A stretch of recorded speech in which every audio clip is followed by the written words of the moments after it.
Okay, this is our third and final video in our series here on figure drawing.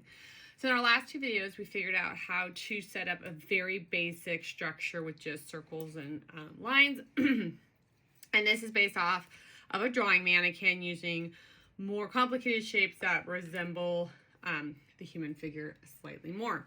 Okay, so now what I'm going to do is show you how to take this, our sort of figure, mannequin figure, and get it to be more human-like. So I've already redrawn that figure. Arms are kind of messed up and I didn't quite get all the legs, but it's enough to get the idea. So you can actually start, and I still use this figure a lot as I'm planning out something. And even if I'm doing a final on paper or canvas, I may start off with this to make sure my proportions are right. Clearly didn't work there.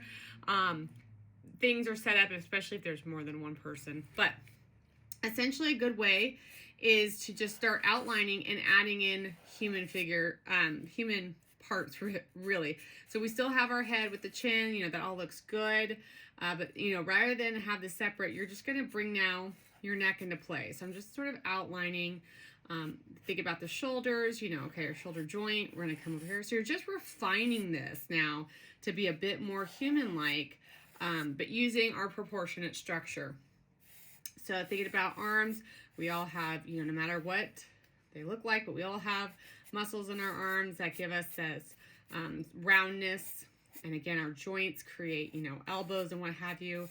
So that will create some roundness. And then for the hand, you can even continue it kind of, basic, but you can kind of figure out where fingers would start going. And so you just use this as really a structure. What if we were sculpting, we would call an armature, which is really this underlying sculpture that we don't really see in the final product, but can really help us set up what we want to do so that you are going to be more likely to succeed in creating the figures you want.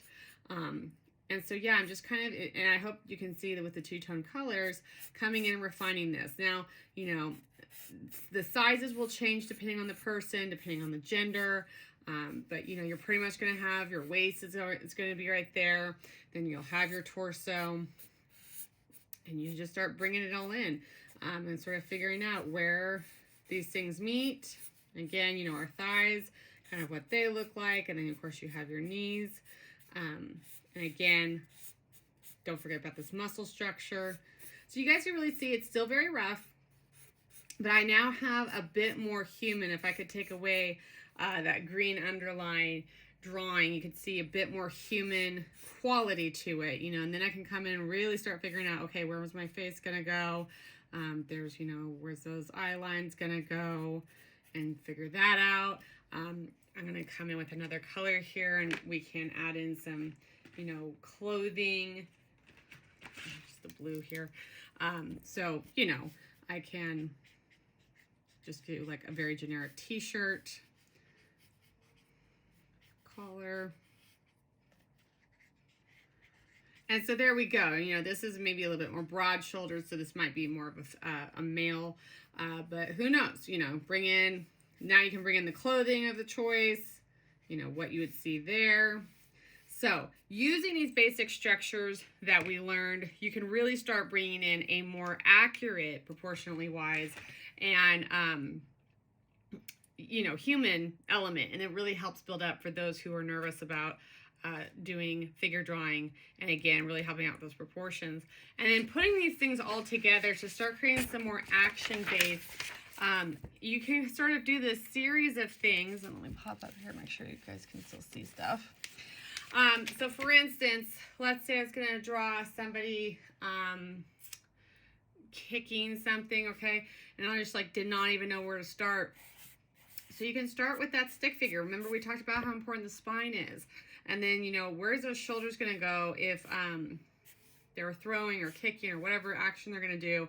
If they're kicking, what would that leg look like? So I'm still kind of back to my stick figure, but then I can think about, okay, where are my joints? Where would my waist be? Where would that pelvic area land? Where would those knees and elbows and all of that? So you can start with that, and then maybe the next step or outlining this, you could come in with again, that more simplified shape from our mannequin, but still a bit more complicated than this guy. And figure out, you know, okay, what would this look like for this action? So again, maybe they're throwing something. So this back arm would be sort of winding up.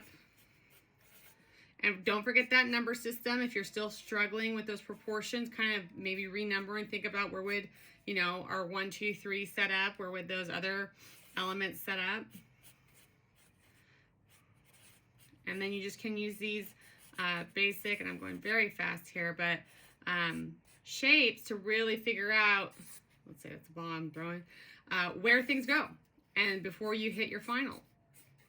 So again, I'm just going to kind of figure out where those hip joints would be, maybe a little higher, knee joints, you know, maybe because it's throwing, maybe it's coming forward a little bit more. And maybe this one's moving back a little bit more.